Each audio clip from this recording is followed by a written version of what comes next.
Hi, everybody. Welcome back to the Aliens and Angels live podcast. Today is September 21st, 2025, and my guests are Tillie and Artemis Treadwell.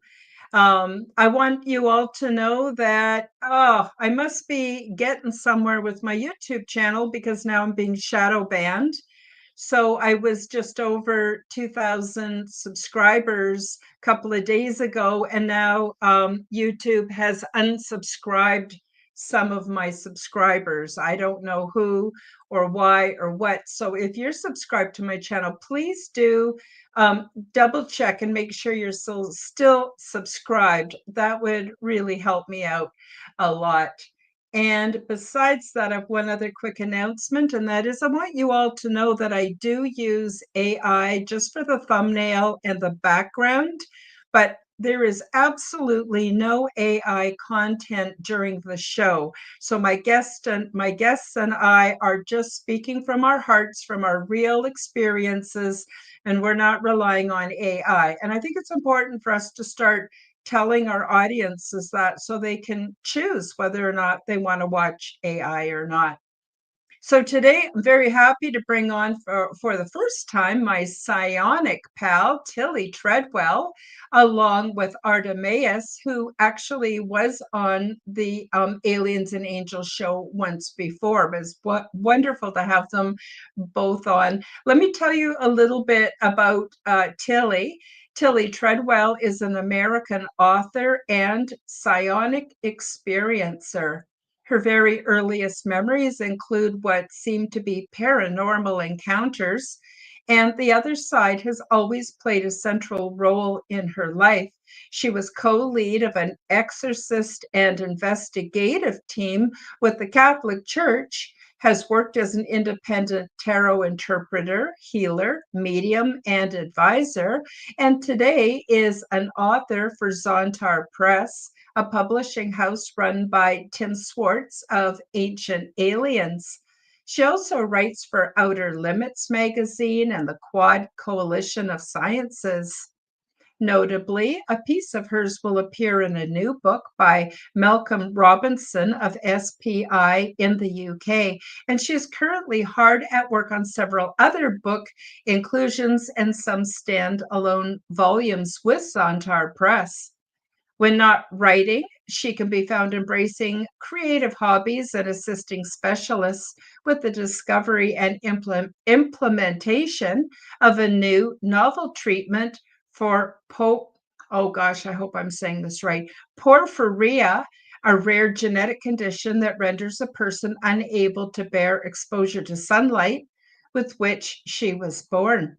Artemis and Tillie have proudly made featured guest and partner status with the 2025 Full Disclosure Now conference and are in consideration for speaking at the 2026 event. I want to thank you all in advance for liking and for commenting. And of course, please do check your subscription to my channel and please do share my content with your friends. And you can find all of the links, including for Tillie and Artemis, in the description below. I hope you'll all join my YouTube and my Rumble channels so that you can receive my perks and help to support my channel. So without any further ado, let me bring onto the stage Tillie and Artemis. Welcome, and how are you folks doing today? I'm doing very well, Artemis. I'm pretty certain just having a good day as well. What about you, Karen? Yeah, I'm having a pretty good day. We're coming into fall here, so all the trees are changing color. It's a little bit nippy at night, and Soon the frost will be on the pumpkin, as they say. So, and I don't really mind. I love the autumn and the spring. I enjoy summer. Winter's a little hard to take. We get through it. I just stay busy. My podcasts, my hobbies, and things like that. I just want to say a quick welcome to Denise. Denise is in the live chat. She is my ever faithful and wonderful friend. She is doing the moderating, and she will remind people of different, your website or whatever your links are, your main links. Let's see, we've got one right here that says Tillie Treadwell's YouTube, the Weird Walk Home channel. And she'll continue to do that as well as moderate throughout the day. And soon other people will be arriving too. Sunday, it's 12 o'clock where I live, which is mountain time. But on the Pacific coast, it's still 11 o'clock. Some people are just started dragging themselves out of the bed this time of day. People want to take a little bit of time off. So today I want to talk a bit about Tillie, your ET experiences, and that, of course, includes interdimensional, transdimensional. If you want to include um, um, extraterrestrials from other worlds, if you want to include interdimensionals from other realms, because it's a big, busy place all around us. And it's wonderful when I can share time with other people who perceive beyond the veil as well. It's just such a comfort to me. I'm so glad to have you on the show. You could also include angels or anything you want. That's all cool. And then for about the last half of the program, I want you to tell everybody about your latest book and when is that available, and or anything else you want to talk about. So, you and Artemis, do you want to, first of all, say anything that I might have left out at the beginning of the show to my audience? Yes. Thank you, Denise, for being here and for moderating and all the beautiful things that you do for our friend Karen. Aside from that, we do have some, I think, pretty neat updates that Karen, you might be interested in and that the audience might enjoy too. Artemis, why don't you fill everyone in? Yes. So I guess this would be my domain, the supposed science portion. So that's supposed. I put that in air quotes because we don't know everything, right? We're just learning and discovering as we go. But when we attended the Full Disclosure Now conference over the summer here in St. Pete Beach, Florida, so it was in July, there was a gentleman there with a company that he started called Sound Living, and he brought with him many different tools for measuring different types of metrics that, at least here in the West, we haven't quite caught up with for exploring our own bodies and our own health and how things operate. So one of the tools that he brought was something that measured your brain waves. And for the audience, I'm not a neuroscientist in any way. This is a very generic breakdown of the information. I'm sure that there will be inaccurate things that a real doctor could tell me. I could correct. But so there are four major brain waves that people spend most of their time in throughout a day. There's alpha, beta, theta, and delta. So alpha would be the state that we consider to be meditative, where you're, calm, plugged in, but not asleep generally, or anything of that nature. It's just meditation. Beta would be the usually either fight or flight, or just the focused, blinders on, getting, autopilot, getting your things done throughout the day. And that could be high beta or low beta. So the fight or flight, which is I'm panicking, to the I'm just, putting my head down and doing my work. The theta being the twilight, which is that period between sleep and awake. And some people might recognize that if they've ever had twilight anesthesia or something like that, where it seems like you're not quite there, but you kind of are. So some strange things can happen in that state. And then there's delta, which is deep sleep, typically. So I'll say that because that sets me up for the information that we discovered between Tillie and I. When we measured our brainwave states, I was put in a very particular but typical setup, which was headphones on with a track that was meant to help me get into a meditative state. I had my eyes closed and I would recline back, not talking to anybody. And my brainwave states initially showed some beta, which is pretty typical. And then after a time, they went into alpha. So I was able to achieve that meditative state. And then I was also running a fair amount of theta, which is a twilight state. Interesting to note that with some practice, somebody like me or the average person can definitely achieve different brainwave states. Tillie, on the other hand, was completely set up different from myself. She did not have any headphones on. She had her eyes open and she was talking to the gentleman who was running the tests. Paul is his name. And what we discovered was that her brainwave states were entirely missing the beta, which is kind of a key feature of most humans day to day, the average human.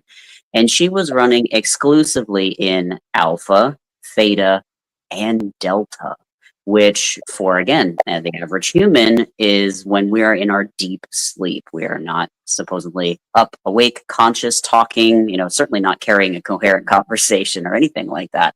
So her brainwaves being very, very different and unexpected actually lent some insight and some proof to the claims that Tillie has always made, which is that she's neither here nor there when she says I'm not really here part of the time. It's because her brainwave states are essentially plugged into what some people would say is the dream realm, which might also be the other side of the veil, what we get peeks into when we, as the average human, go to sleep. Tillie, would you like to add anything to that breakdown? Yes, sure. The findings from that and another experiment, which we can get into maybe on another show, blew away the scientists so much that they wanted to keep working with us. So we have a date in October to go back and continue our scientific study. And I might be going out to work with the Monroe Institute to help with further research about brain waves and what a lot of people would call the veil, and then eye structure, ear structure, because I also have a different eye and ear structure, as well as the porphyria, as Karen had so kindly introduced earlier in the show. This gets into the new book that I'm writing, which is called Tales from the Rift. It is technically a fictionalized account of just a handful of some of the encounters that I've had or that I've counseled some other people's on, human and otherwise. But science now is coming to believe that the reason I have all of these experiences and the reason that other types of people get along with me as well as they do and they seek me out as often as they do has to do with a different physical and chemical profile that I have possessed since birth. So, for example, my eye structure is different, which is why my eyes are massive comparatively to most people's. The eye doctors have found that I seem to have a thinner lens than most people around me here. So children tend to develop a much thicker lens between about the ages of 7 and 13, and they stop seeing further into the light spectrum. And this doesn't seem to be quite the case with me. That's just one difference with my eye structure. And my ear structure is unique as well. I don't possess all of the language to explain all of that, but that's the basic rundown. I seem to be able to see and hear beyond what the more common person around me can. And then with my neurodivergence, I'm diagnosed as being level 1 autistic with very low ego content and very low emotional content. And a lot of non-human people really love that about me.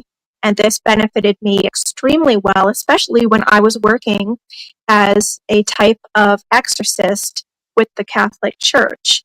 But human beings don't tend to like me very much, if I'm completely honest, because I have a much broader view of things, and I don't believe in, for example, good and evil or anything like that. So I just consider it myself at this point to be like a quantum story collector, and I'm just here to meet everyone and anyone wherever they are and see if we can work together to see how the story unfolds at the crossroads.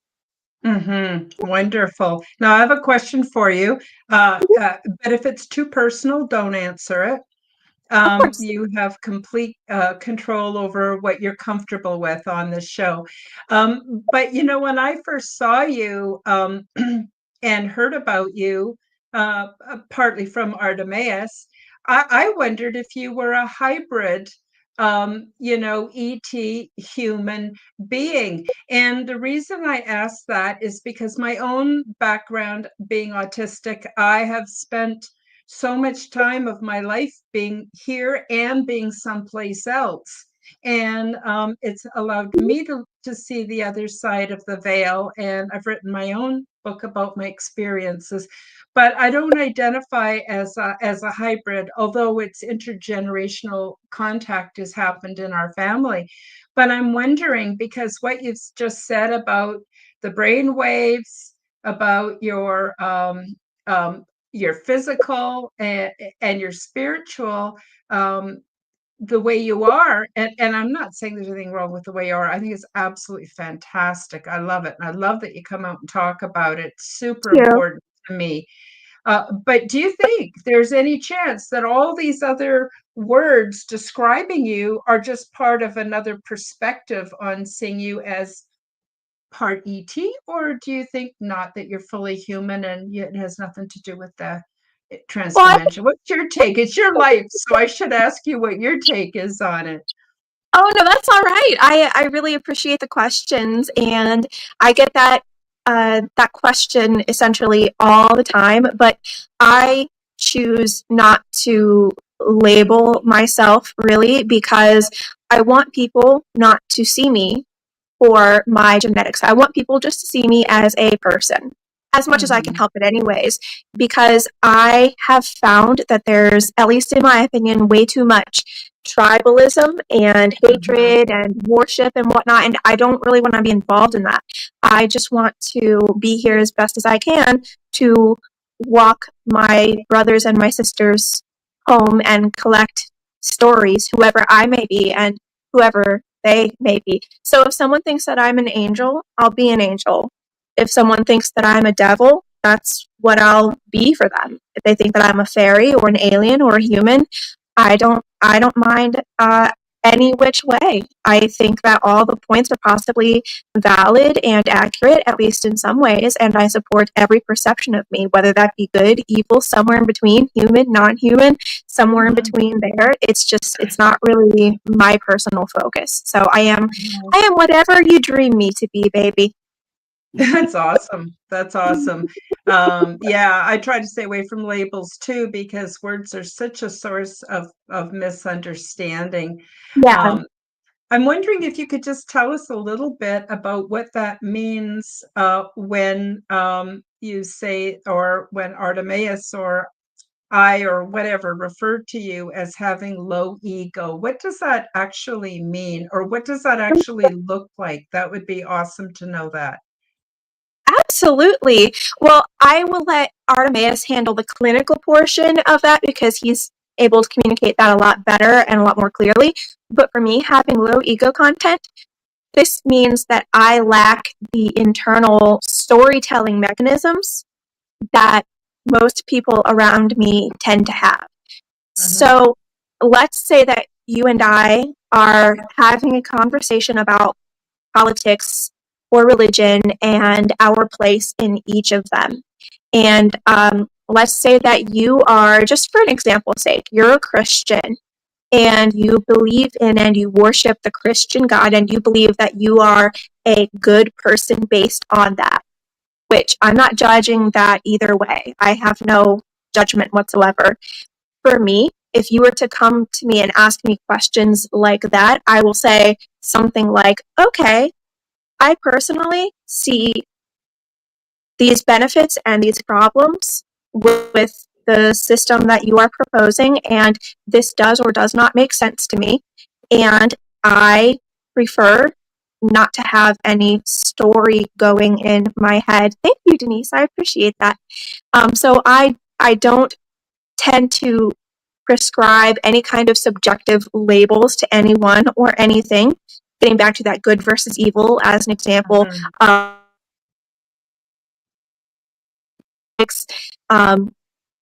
goodness, there's a lot to it. But my inner world is simultaneously a blank slate and a kaleidoscope. So that's why I said, whatever someone labels me to be, I'll be that for them, and it'll be just as sincere, because so everything and nothing, the alpha and the omega. Essentially, that's the state that I live in. But I think Artemis will do a much better job at explaining this, because I always have a hard time explaining, to be honest. That's okay. Yeah. That's awesome.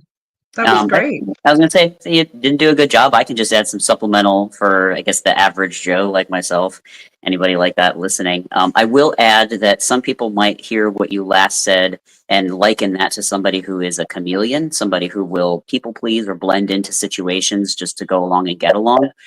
And that is still an ego feature, which is not something that Tillie has. It is separate from that. And the best way that I have heard somebody describe ego is that it's an acronym that stands for Earth Guide Only. And when you think about the major focuses of our animal brains, the lower portion, the primal portion of our brains, it really only has a handful of focuses. It's concerned with survival, making sure that this meat suit stays upright and operational, and that it continues, reproducing its genes, down the line, eat, sleep, all those basic things. And most people don't realize, I think, that their choices, their day-to-day behavior still revolves around that, just plugged into social situations. So over time, a human will learn through their experiences which seem to give them better outcomes socially, or for survival. How do you procure food and mates and things like that? And we like to think as humans that we're higher and above that, but really we're not on average on the whole. And so I always say that Tillie is without survival skills, because she would find, speaking to a random stranger on the street at night to be just as interesting and safe and okay. She's obviously learned better over time as somebody out in, I don't know, broad daylight in the middle of the mall or something like that. Like there's no differentiation there, because her brain is not considering survival as an important thing to keep in mind. And it makes sense, because if you are a being that's plugged into another dimension where death is but an illusion, and or it's simply passing your soul from one dimension to another, death really isn't that much of a concern. So your parameters for how you go about your day-to-day, how you interact with other people, are going to be totally different. There's no selfish motive there, which is something else that the ego is designed to help us with, which is very self-focused.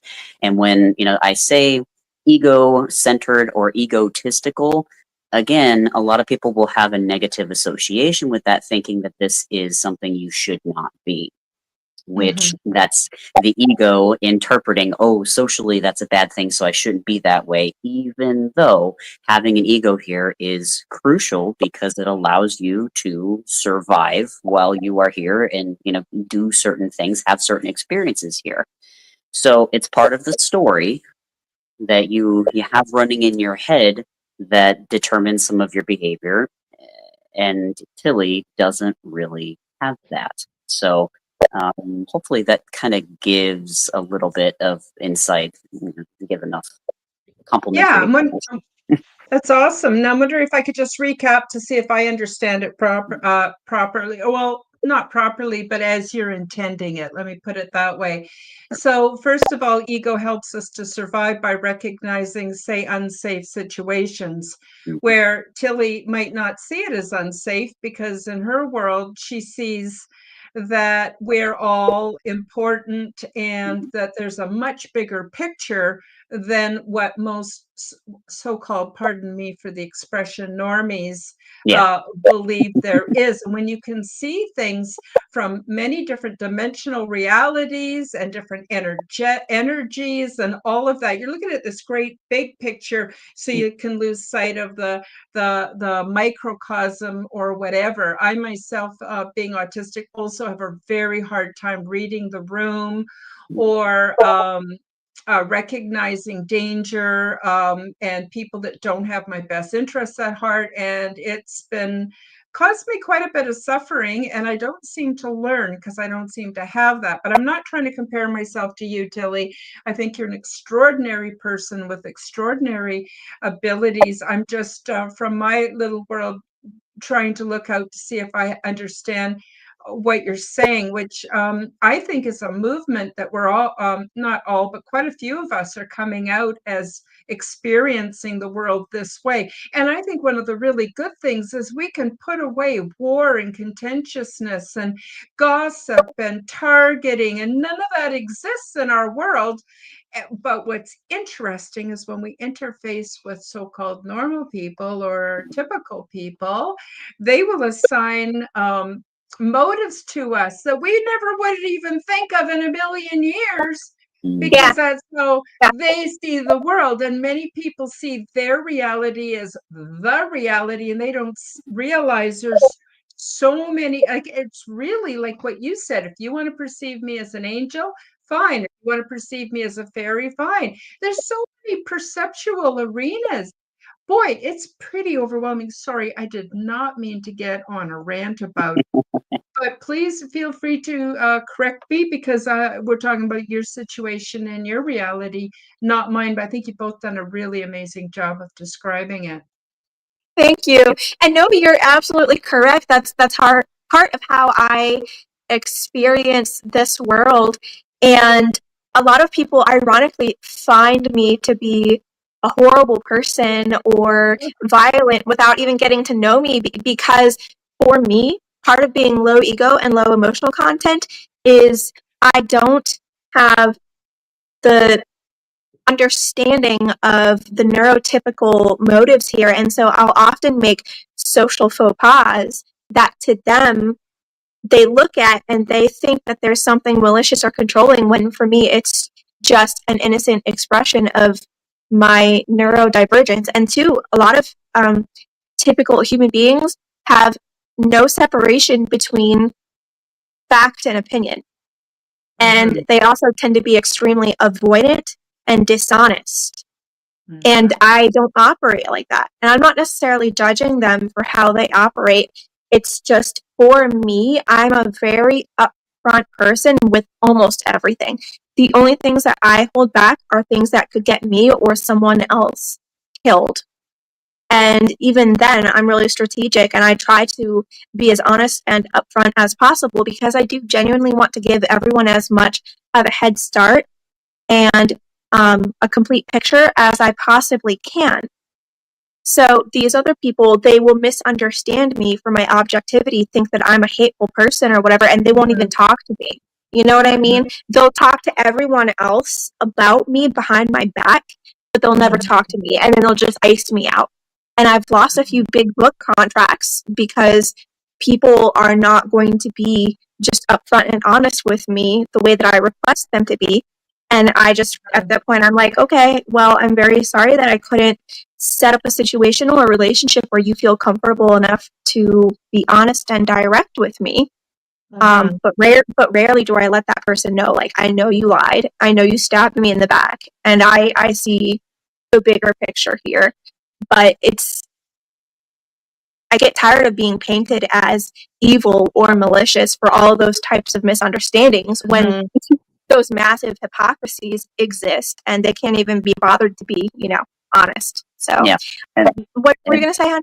To add to that, that's the ego story that's running in somebody's head. So it's running there Yeah. because of prior experience that they had, or something that they think they know, not necessarily that they know. The ego says, hey, this might be an unsafe situation, and or you might be treated unfairly here, and they're going to tell that story to themselves and project it onto the person in front of them without asking questions, without being objective, being curious and getting to know. And that's what's interesting about the beta state. When people are in that beta state day to day, they might not think they're in fight or flight, but when you are in that state, curiosity is dead. So literally the portion of your brain that connects to and being able to be curious, I worded that poorly, but it goes offline essentially, because when you think about it, if you're running from something, terrified for your life, the last thing you're going to stop and go is, what animal is that chasing me? Maybe I should learn a little bit more about that.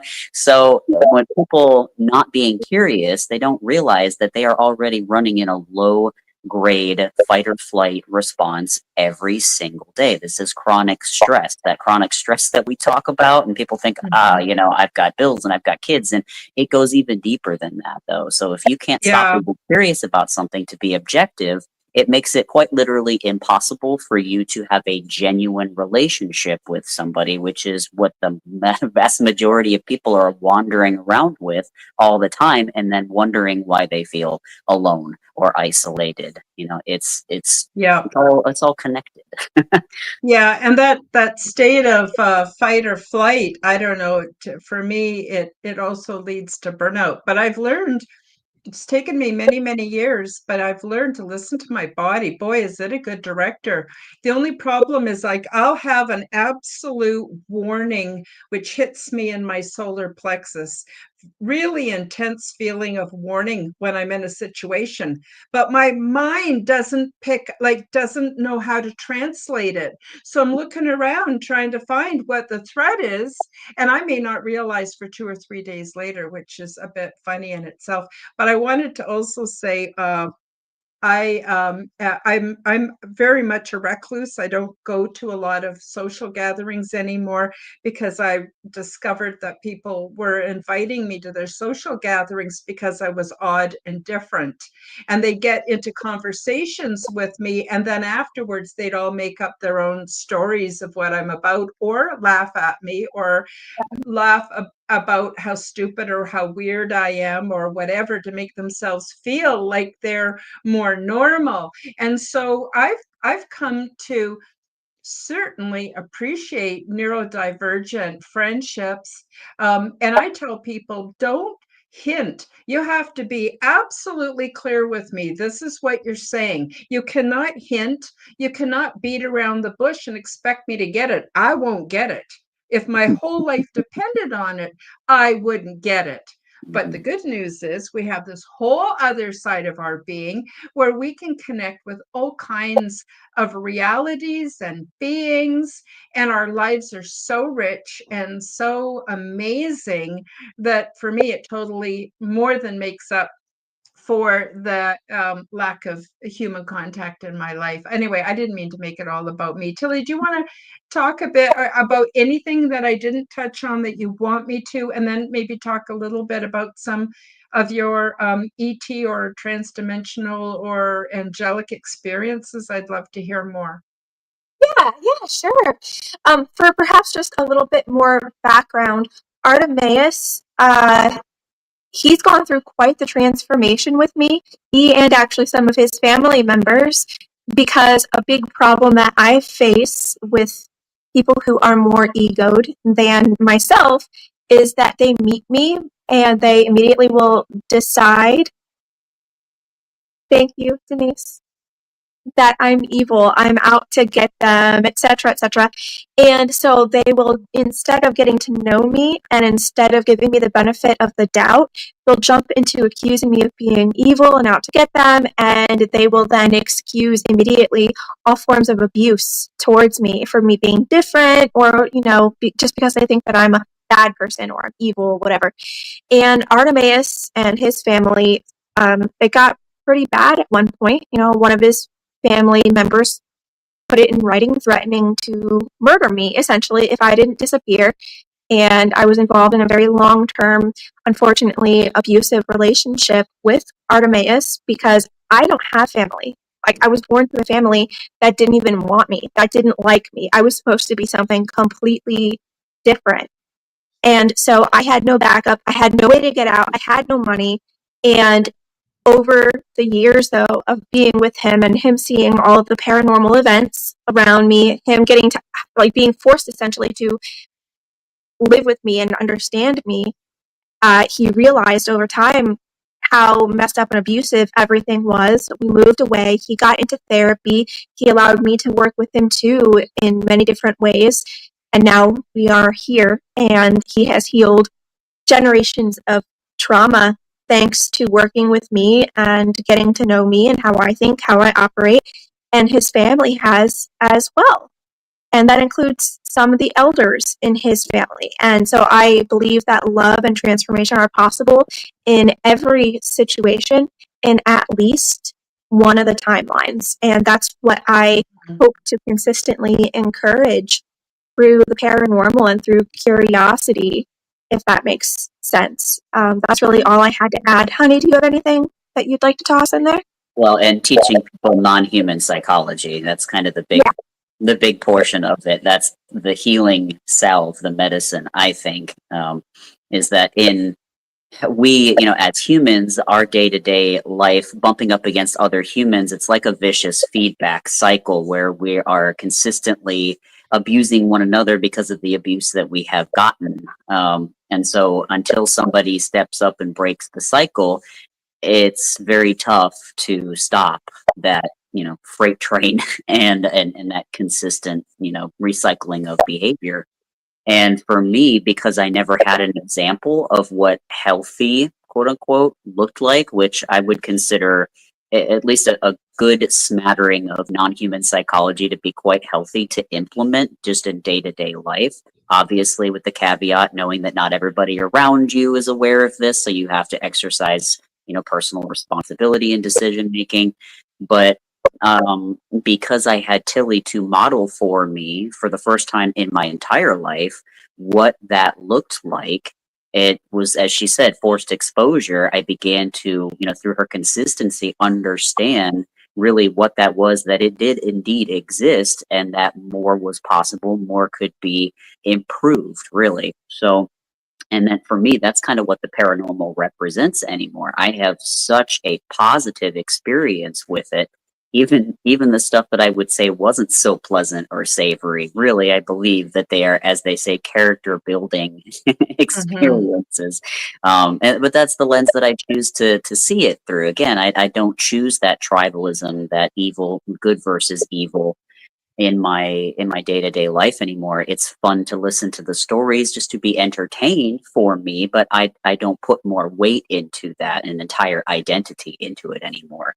And in stepping back away from that, understanding that the ego can and often is the seat and source of mental illness, taking it out, looking at it, studying it, and then comparing it to the non-human psychology has been, as she said, nothing short of transformative, stuff that I think I talked about in our podcast the last time we spoke, Karen. And so I think that's now that we are post-disclosure, the thing that we often like to at least say once throughout our talks is that we know that these things are happening now. We're talking about them. We're more open about it.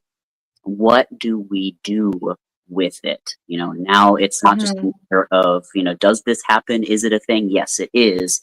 And, we have a few different paths we can choose. We can choose the ego path, which is very, I would consider like the government option, which is, shoot it dead kind of thing, unless it's something that can serve us, essentially.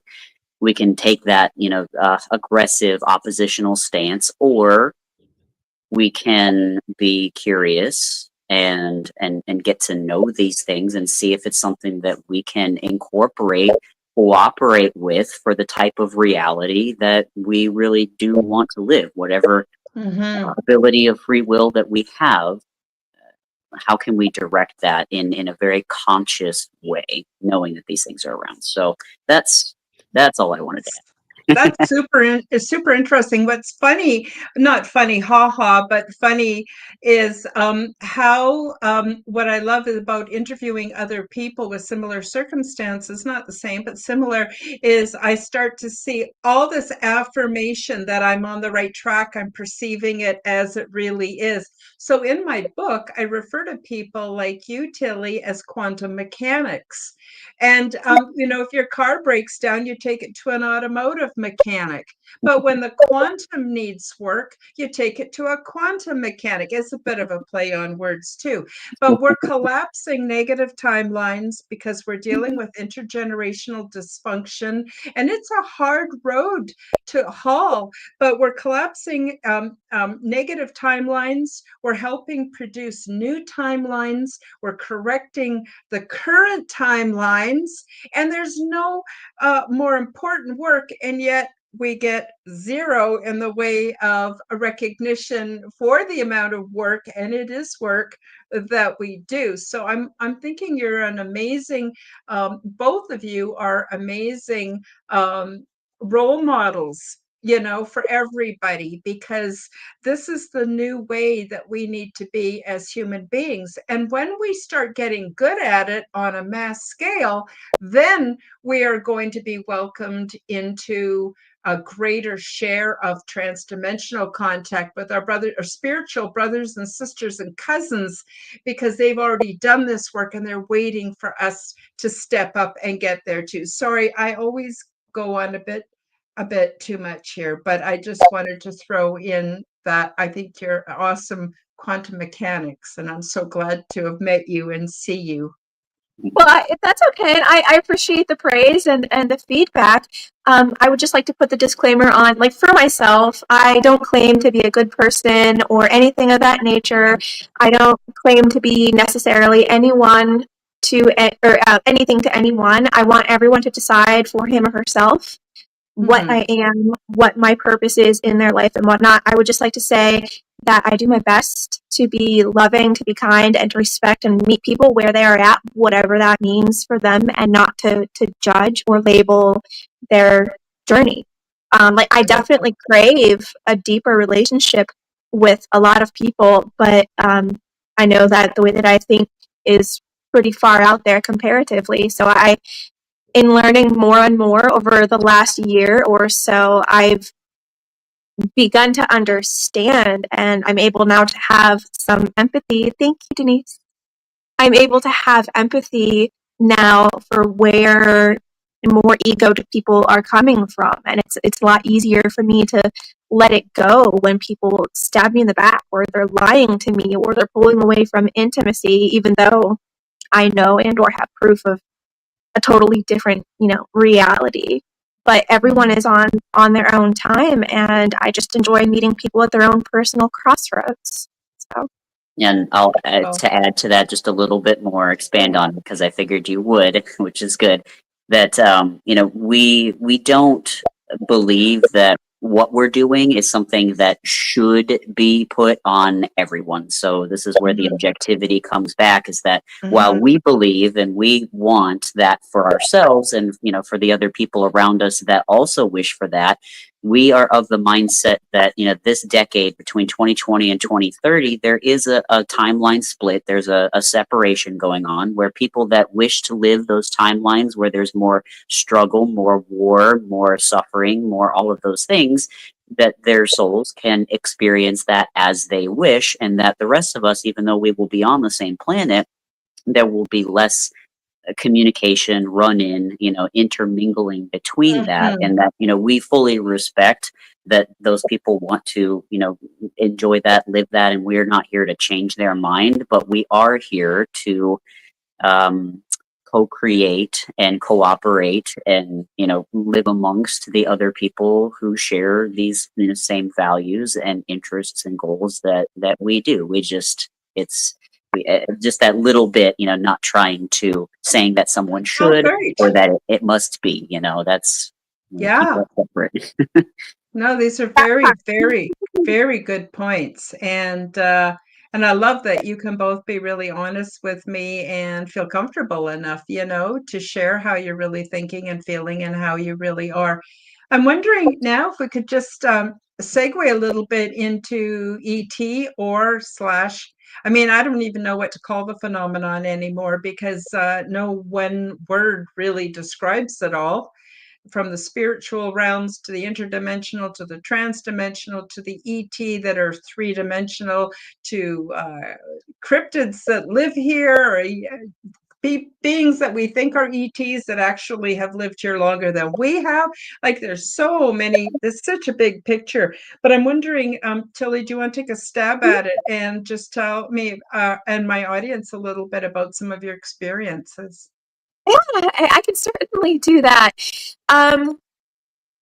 As I mentioned before, I have a new book coming out called Tales from the Rift. That's going to be available on October 1st. And although it is technically fictionalized versions of just some of the events that I've had with non-human people and or human people who have been trustworthy and shared their tales with me, I have a lot that I can share behind the scenes, essentially, where those stories came from. And I think a good place to start would be, as we see, during the Halloween season.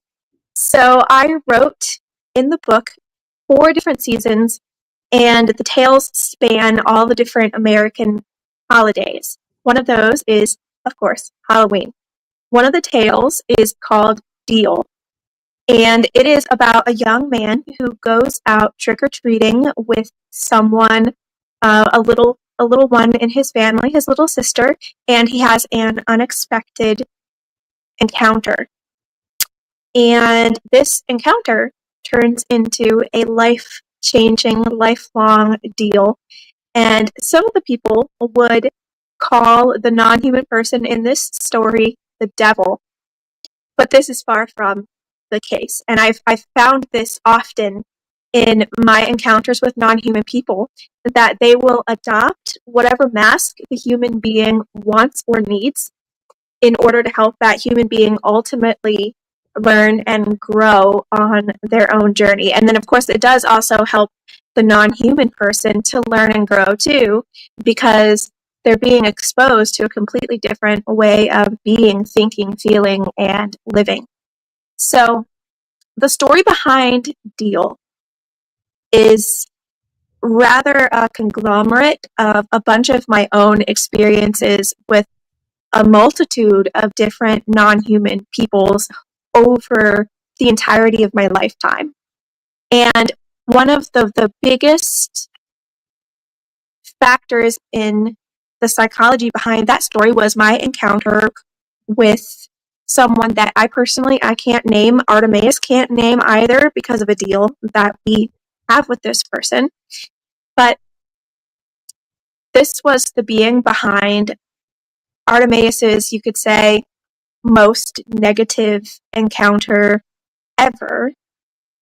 And after the encounter, I met up with this non-human person to apologize for my role in it because I had accidentally stepped on their toes.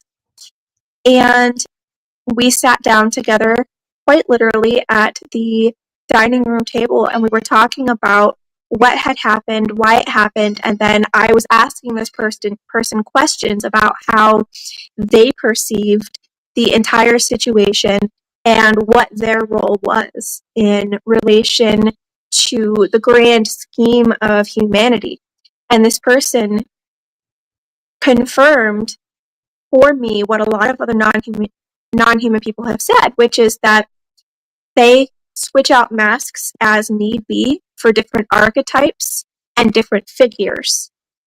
And they will pretend, for example, to be Papa Legba or the devil or an angel or Jesus or Mary, etc., etc. And the human being will experience it to be incredibly positive or incredibly negative, whatever the judgment may be. But then, as the years go on, the human being will see that their life turned out a very specific way, and typically incredibly positive, quote unquote, or at minimum, much healthier in the long run, simply thanks to that event that they, or that person that they had originally judged as being bad or evil, back when the event had occurred. Does that make sense? Absolutely, absolutely does. And it explains a good friend of mine is Preston Dennett, and he's written over 30 books about different ET contact. Some people see ET as being healers who heal them. Some people have these terrifying experiences, but what's interesting is the people that have the terrifying experiences over time, they actually come to see it as being a positive interaction. And I think you might be really onto something here, because we want to put everything in these little baskets. This is good, this is evil, and then, of course, I'm going to just blame a lot of organized religion for perpetuating intense fear.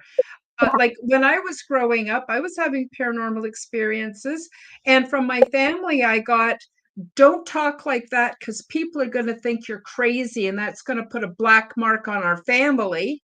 Or I would go to different religions looking for explanations, and then I was told, "Oh, you don't want to do that. That's dancing with the devil. That's leaving yourself open to demonic influences."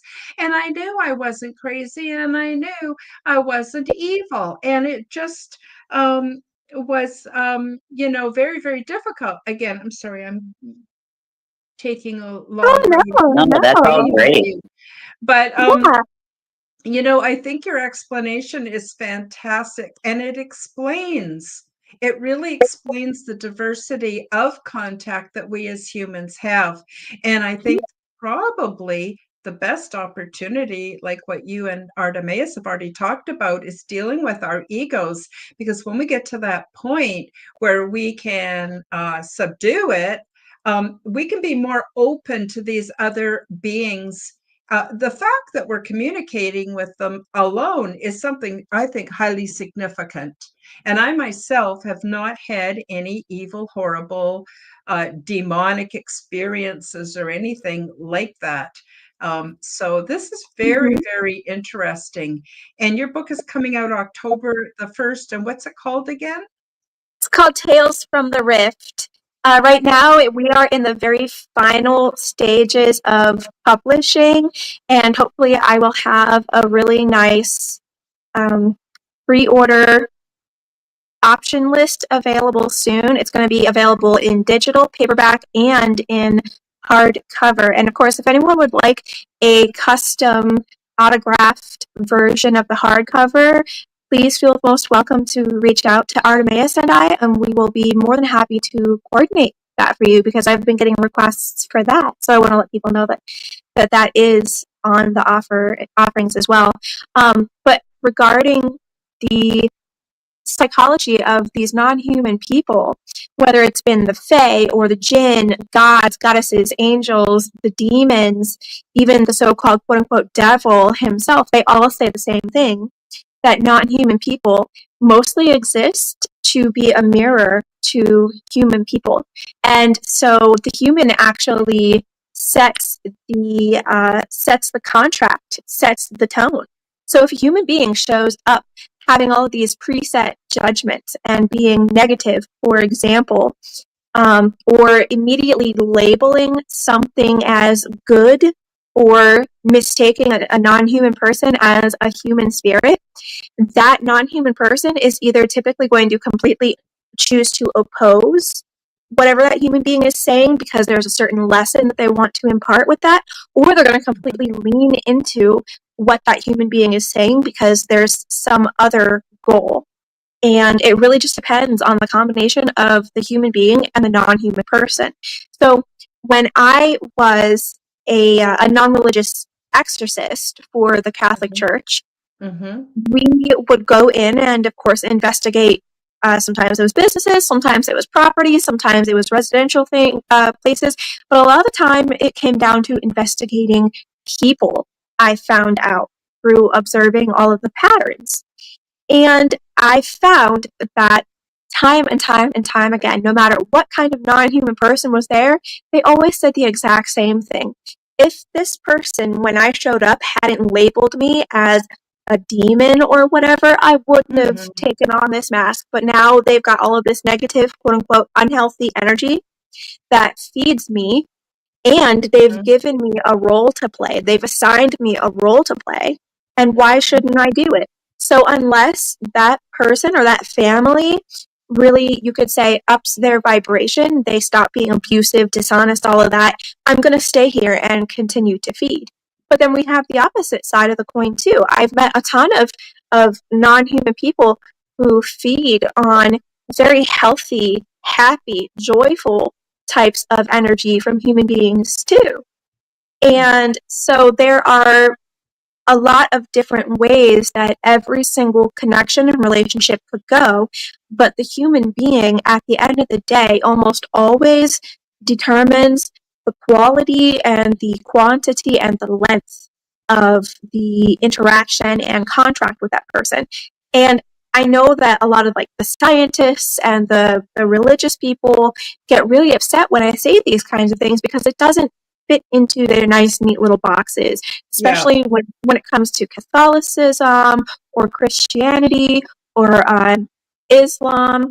And it also doesn't fit into what they're perceiving to be as solid science, which that's okay too. It's just that if someone's not willing to hear out the other side of the story and at least try my methodology, they can't discount it. They just think that they can.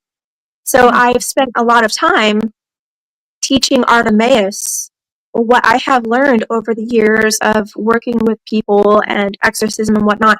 And he had a small case himself where he advised the person exactly as I'm speaking now. And the person came back later on the public record and said, "You're right, it worked." Wonderful. Artemis, did you want to?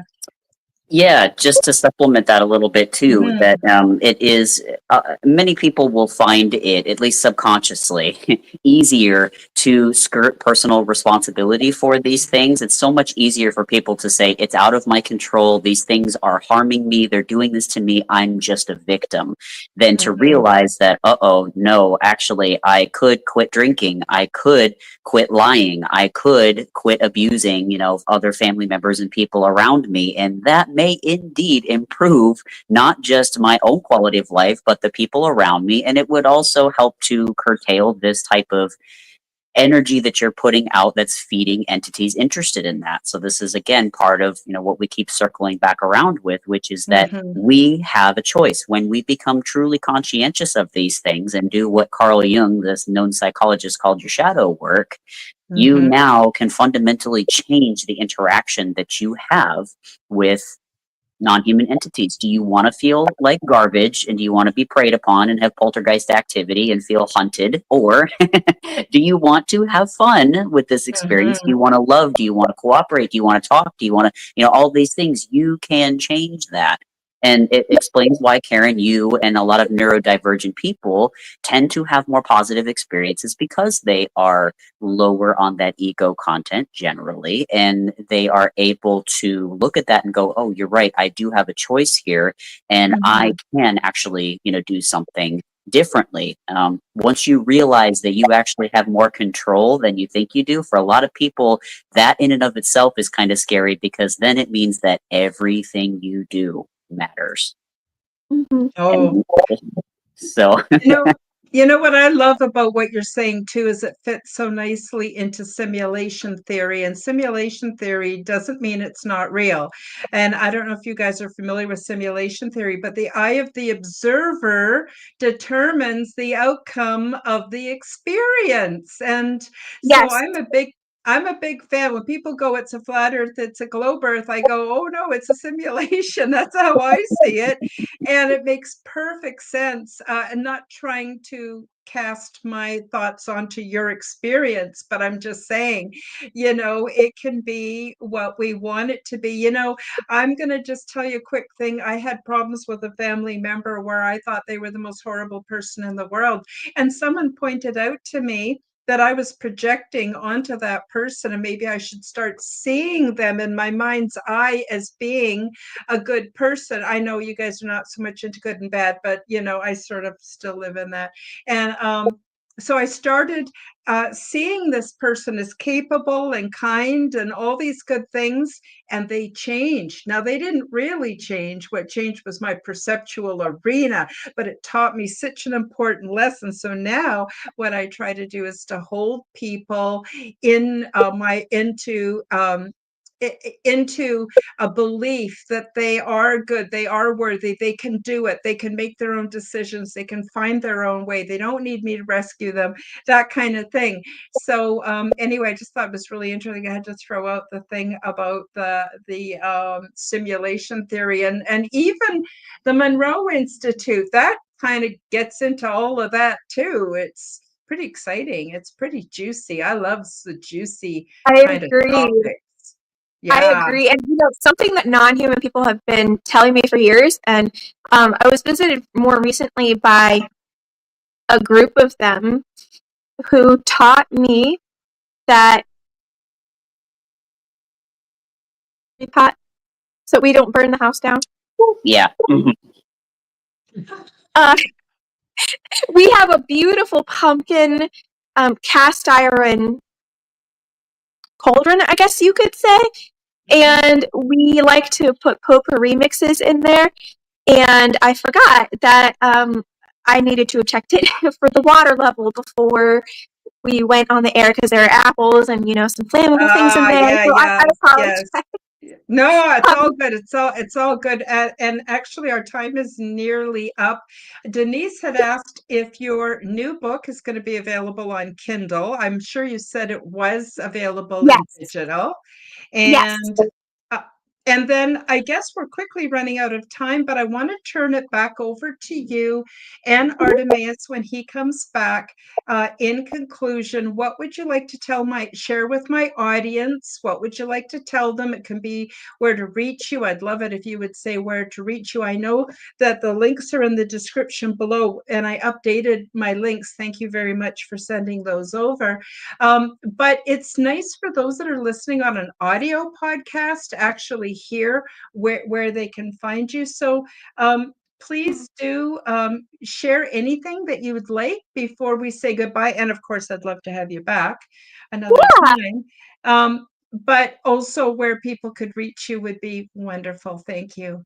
well, my pleasure. And if you do want to go a little bit longer, we are more than happy to do that, but completely up to you.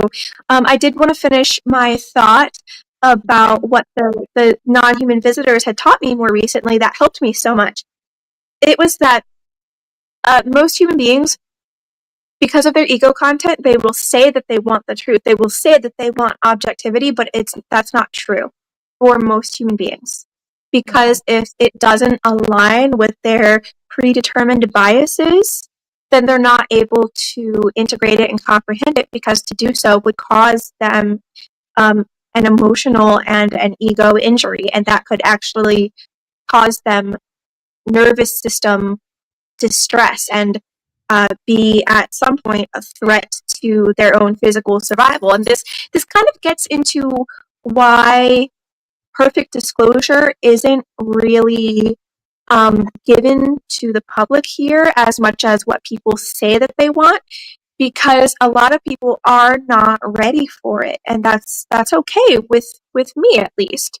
And so in learning and growing in this way, I've come to understand that a lot of people are not purposefully lying here in that way.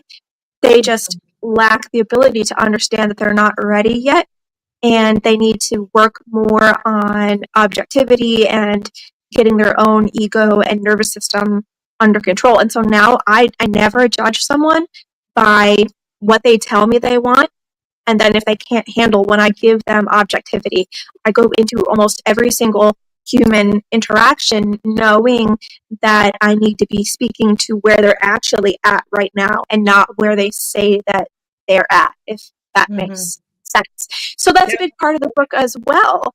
Um, I have a lot of stories that are based on true accounts, even though they've been fictionalized, that talk about these different types of psychology and how some of those stories have played out over certain human beings' lifetimes. Um, And I think it's really important to have this kind of work, even though it is technically fiction, because it's all based in root truths, at least as I know and understand them. And because through storytelling, people can change and grow and evolve their egos, essentially. And that's part of what I hope to do with my quantum mechanic work, my quantum story collection. Yes, it's awesome. It's awesome. That's all I So, had.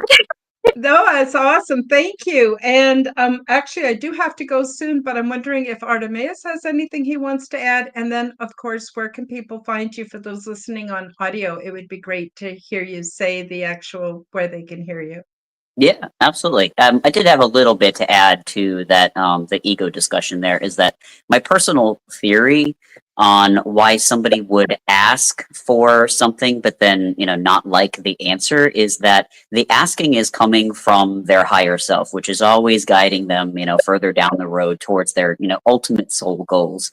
And it's the ego that goes, no, I don't want that, because it forces them to confront something that they have to learn and would be an experience of growth, which, as a lot of people know, is not always comfortable. It's not always pleasant. So, the like I said, the ego is there to help protect you in some way. So for us as humans, the survival thing, being social creatures generally, is that you don't want to be too different, too odd, too out there, not to fit into the group, because if you are, the very real concern is that you will be ostracized, and that means death. So I mean, think about any of the legends or tales of the crazy old lady that lives in the woods in the cottage, who, I mean, I'm thoroughly convinced, at this point, that those were just neurodivergent and or non-human hybrids or people throughout the ages. But that can be a pretty precarious and dangerous existence. And certainly now that we live in this, most of us anyway, an age of opulence where survival on the basic needs, a lot of us have those basic needs met, the ego then turns to social concerns and injury. So if you say something that oh, you really ought to quit drinking, oh no, all of my friends, the people that I know, are all in that circle, and if I don't have my social system, what am I going to do? I'll wither away. But people who have gone to the other side of that, who have quit that circle, realize that none of those people were their friends, or at least they were people of circumstance that were there to support them at that particular moment. And then when they move beyond that, they find a new circle of people that are there for that growth and that person that they are now. So it's just little steps of essentially repeatedly peeking to the other side, the other side, the other side, always. It's interesting how it's repeated just in different realms. But anyway, yeah, that's what I wanted to add. Oh, that's awesome. That's awesome. So where can people find you? Yes. So we can be found on Facebook. It's just Tillie Treadwell. If you search my name, our profile will come up. And then if you search The Weird Walk Home on YouTube, that is our YouTube channel. Right now, we are in the middle of a series, a diary style series with Artemis, where he essentially vlogs his 10-year journey with me in every which way, but especially focused on the paranormal. We made partner this past year for the Full Disclosure Now event here in Florida this past July, but we made speakers for next year. So if anyone wants to come hang out with us, we're going to be telling true tales live on stage. There's going to be a nice little dance party. You can ask us questions. We're going to be vendors. We'll have books for sale, my magazines, all of that good stuff. And it should be, I think, a really fun time for anyone who's enjoying their time with us here today. Aside from that, also in January of 2026, we are going to be speaking at a brand new conference, the Cosmic Contact Conference in Maryland.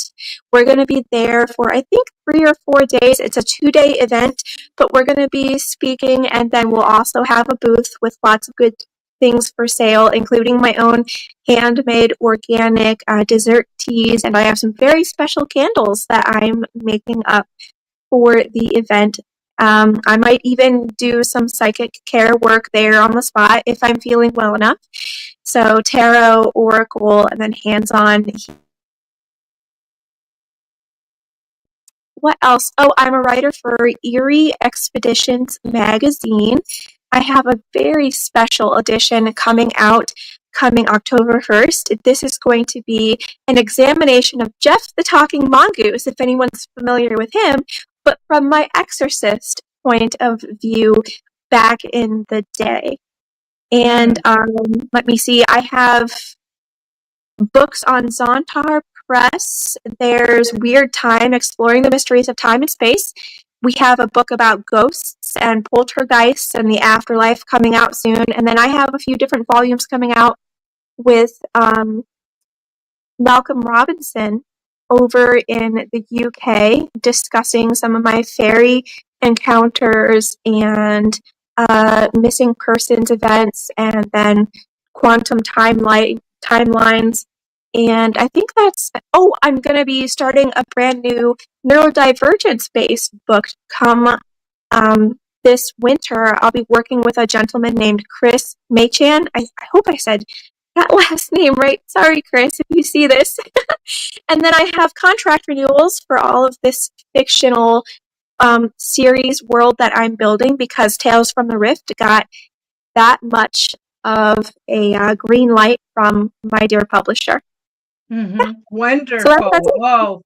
Lots of good stuff. Wow. Oh, it's amazing. It's just amazing. So, and my apologies. I'm so sorry, Karen. I did ahead. forget to say that if anyone wants to get more of us tonight, if we haven't yapped enough for you, we're going to be hanging out with Jason Bland over on Paranormal Soup. We're going to be popping in there at 11:30 p.m. tonight, Eastern Standard Time. That's all. Wonderful. And Artemis, did you have any last minute comments or any other links or anything else you want to add before we say goodbye? Nope, just happy to be here. Okay, well, thank you both so much for being here.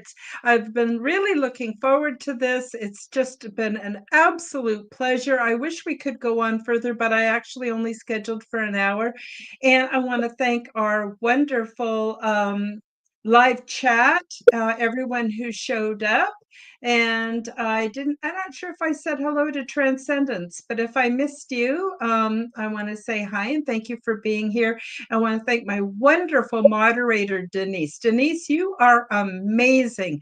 I am so grateful that I have found you. She shows up to every show. She's just been an absolute #1 supporter of everything I do. And I don't know now what I would ever do without her. You're an absolute true gem, Denise. You really are. And I know Denise has been through some rough stuff in her life too, but she's bouncing back just like the rest of us. So that's about it. Artemis and Tillie, I'm wondering if you can hang on just a minute as I close the show down. I just have a couple quick things I want to ask you, and then we will we'll be done for today. And I hope you all come back on Wednesday for the Quantum Guide Show. And I'm going to be having Ryan Patrick Burns on. We're going to talk about weather modification and so-called climate change. And then next week, I think it's Jeff Selvers is coming to Aliens and Angels. So I hope you all will join us for those. And I guess that's it for today. And I'll say bye-bye, everybody. Hope you have the best week ever. Thank you for joining me for the Aliens and Angels podcast. Read about my true life ET contact in my book called Transdimensional Meet the New Neighbors, which is now available on Amazon worldwide. Subscribe to my YouTube, Rumble, and X channels at Karen Holton TV. The like button and leave me a comment. And please do share this podcast with your friends. Check out my website at www.KarenHoltonHealthCoach.com to see my free resources and amazing products and services. All of the links will be in the description below. As part of the Forbidden Knowledge Network, you'll also find the Quantum Guide Show with Karen Holton on all audio platforms. Until next time, up the good work.